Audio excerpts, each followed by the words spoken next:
mini-final last year. Row 4, Natalia Wyczynski and Toby Gale. Toby Gale is going to be expectations here for the CRG team. Another driver who's recovered after some difficulties in qualifying. Ethan Lennon as well. Ethan Lennon turned a new page yesterday, it feels, from our vantage point. And has been very quick the last 24 hours. Starts on row 5. This is just the kind of race that he could do well in, and will have company in the form of Olivier Mirac on that 5th row of the grid. Oscar Hildebrandski and Marlon De Salvo on row 6. Two drivers who've been here before and know the circuit well. Remek Samchik, lots of racing this year for Remek Samchik. What can he do in this Junior ROK Super Final? Starts on row 7, has got company in the form of Oscar Gallen on that row. Alan Jakubovic and Adrian Patepa start on row number 8. Christian Romeo and Ettore Tanesi start on an all-Italian row 9.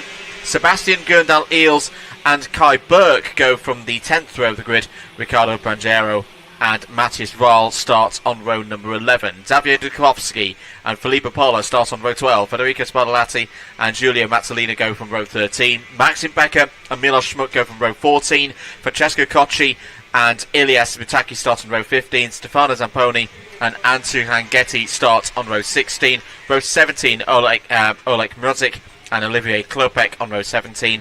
Angelo Pecoraro was 3rd in the final last year in Mini ROK, but has to start from the very back of the grid in this one, but has made it through at least, and has Lillian Scarborough for company on the 18th row of the grid. Great drive from Lillian Scarborough in the pre-final to just make the cut here of 36 drivers. 101 junior drivers started the journey on Wednesday to see if they could be Junior ROK champion for this year. We're going to go round for one more formation lap. It will be a timed race again. It'll be 11 minutes plus one lap for everybody out there. And Roykov will head into the first hairpin, knowing that this is a really good opportunity for Roykov to get one of the biggest victories of his young career.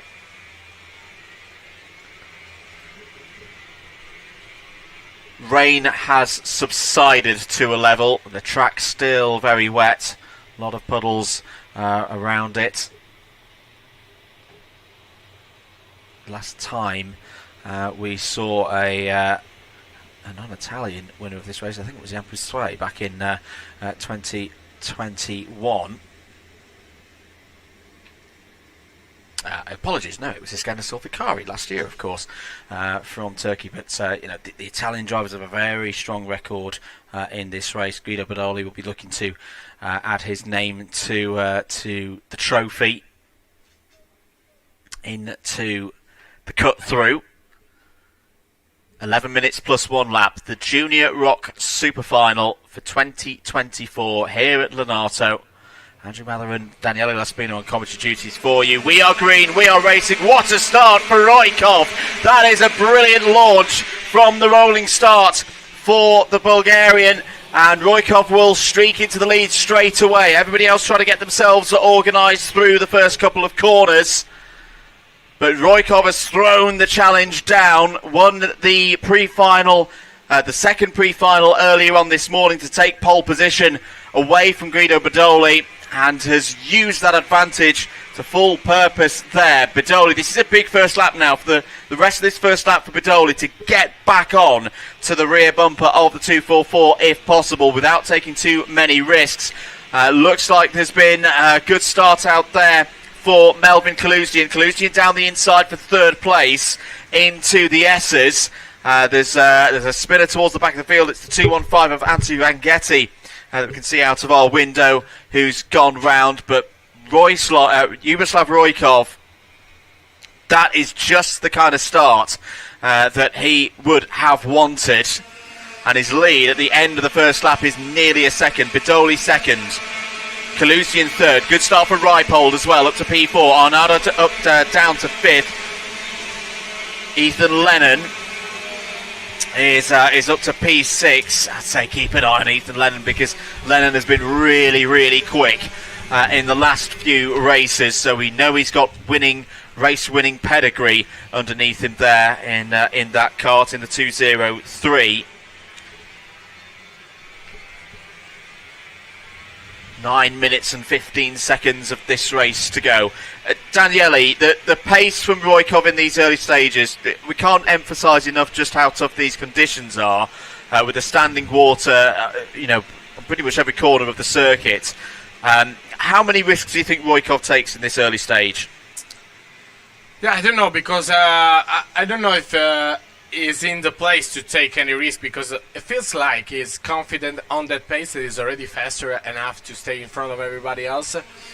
And it seems like he can grow things during the races, grow things on time. So it's kind of put the pressure on everybody else, because it seems like you have to match with him and then expect that he's going to slow things down.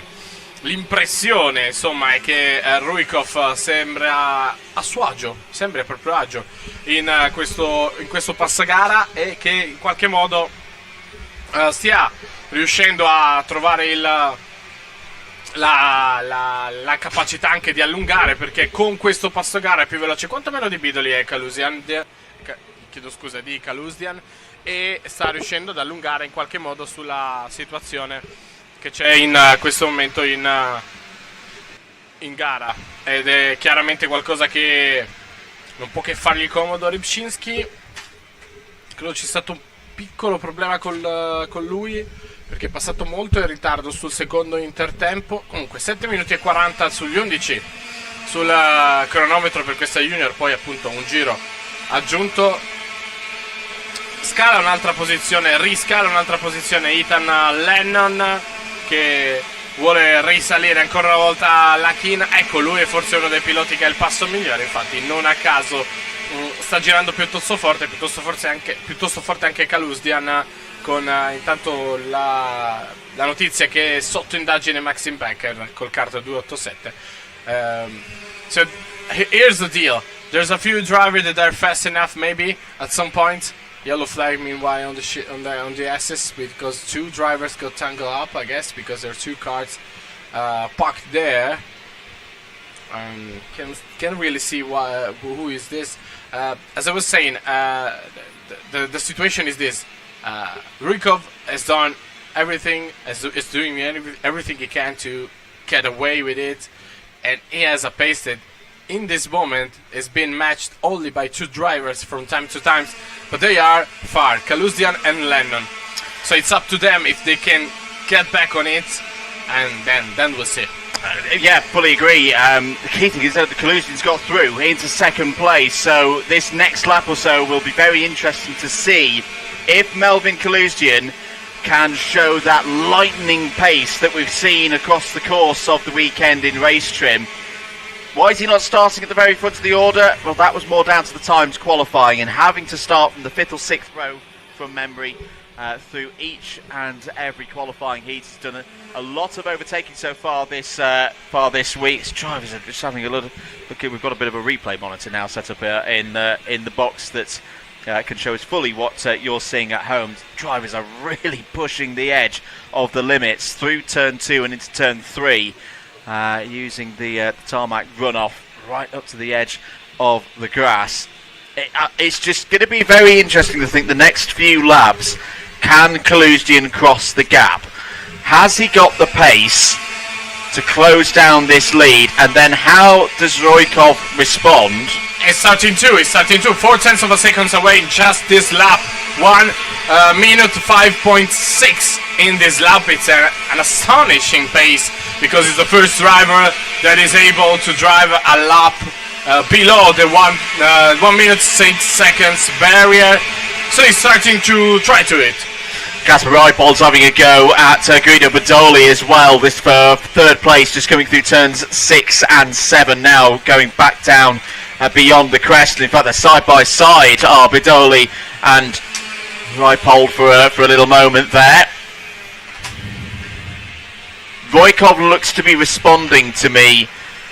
Daniele has just dropped in a personal best and the fastest of anyone sector number 1 of a 25.610. Kaluzdian has responded with a purple sector of his own in sector number 2. And it looks like Reipold has also got through past Bidoli. So Reipold up into the top 3. Very close on pace between the top 2. So this is good from Roykov. He's identified the threat of the Swedish driver charging in behind. The gap is less than a second now, but that's okay. If you Roykov, just hold that gap at 1 second. Don't take too many risks, and the title could be yours. And I say two things. There's still plenty of time, but not that much time if it's going to be 1/10 of a second a lap. Correct. And second of all, what's impressive by Reipold and Kaluzdian is they are fighting on a level that is unreachable for everybody else. They were 1 second faster than anybody else on the track. They are absolutely flying. Kaluzdian is kicking again, has just gone purple through sector number 1 and then again through sector number 2. This has been a very good lap so far from Kaluzdian. You can see visually just how much the gap has closed out on track. Roykov is going to have to kick again, because at this pace Kaluzdian isn't going to catch. He has caught. He's caught. He's just taken 6/10 out of Roykov on that last lap, a 1:05.301 to a 1:05.855. Here comes Kaluzdian attacking now, perhaps into the hairpin. Roykov's got to get that cart as wide as possible to stop this Swedish driver breezing on by. Melvin Kaluzdian, who has had race wins so far this week, but as I say, he's always had to do it from a little bit further back in the grid.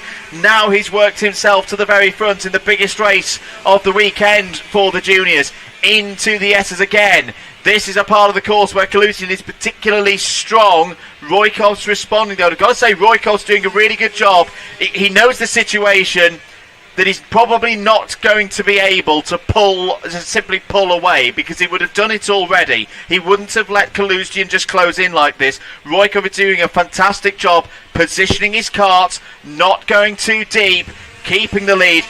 If Kaluzdian's going to win this race, it's got to be the most mega and clean of overtakes. Yeah, he needs to earn it, because Reipold knows what to do. But it's gonna be a long drive home for Reipold, because it's 2 minutes, and then whenever they cross the line, when the time is up, then it's gonna be another lap. So it's still gonna be a long race. There's a cart upside down. I that might be Spartolatti, yeah, in the blue and red helmets. He's done a lot of racing this year. In fact, sadly for Federico Spartolatti, his ROK Cup Super Final is over. 90 seconds to go in this one. Roykov still holds the lead ahead of Kaluzdian. Roykov still positioning his kart perfectly so far, but here goes Kaluzdian trying to get Roykov off the wet racing line. They're going to be side by side as they run towards the third of the hairpins, the last corner. 1 minute and 5 seconds to go. I reckon this is going to be 2 more laps to go here. Kaluzdian is all over the back of Roykov now, through the first sector, through the first couple of corners. They reappear in our view through turn number 4. This next couple of corners is where I feel Kaluzdian's got to go for it. This is the part of this run through turn 5, 6 and 7 over the crest, down again and through the S's before the Petanay hairpins. That is where Kaluzdian is strongest, but it's where Roykov is continuing to position his kart mainly in the middle of the road. He's limiting the amount of space that Kaluzdian can use and play with. He's increasing the risk of, if Kaluzdian does go for the move, that it not being a fully clean, a fully, a move that works, basically. This is really nice defensive driving in such torrid conditions from Yugoslav Roykov. Stanno per passare sul traguardo in questa lotta perenne. Roykov è al comando e continua a difendersi disperatamente dagli attacchi di Kaluzdian. Iniziano ora quello che sarà l'ultimo giro della corsa, perché il tempo è arrivato a 0 poco prima che scavalcassero la linea del traguardo, quindi deve provare a resistere ancora un giro Roykov per capire se riuscirà, ma c'è il sorpasso. Roykov lost the lead to Kaluzdian. but he's going to throw it back down the inside. Contact between the two of them. Kaluzian gets back on the track. Roykov has lost second place as well. That was big contact. Roykov threw it back down the inside into turn 5.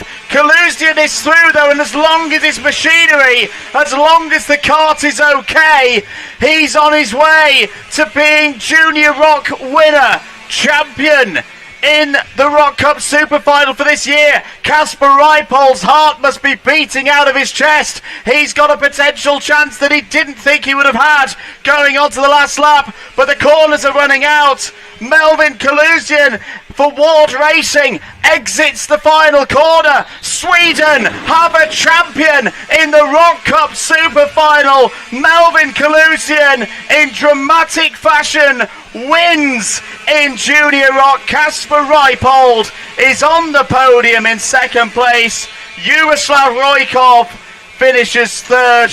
What a race!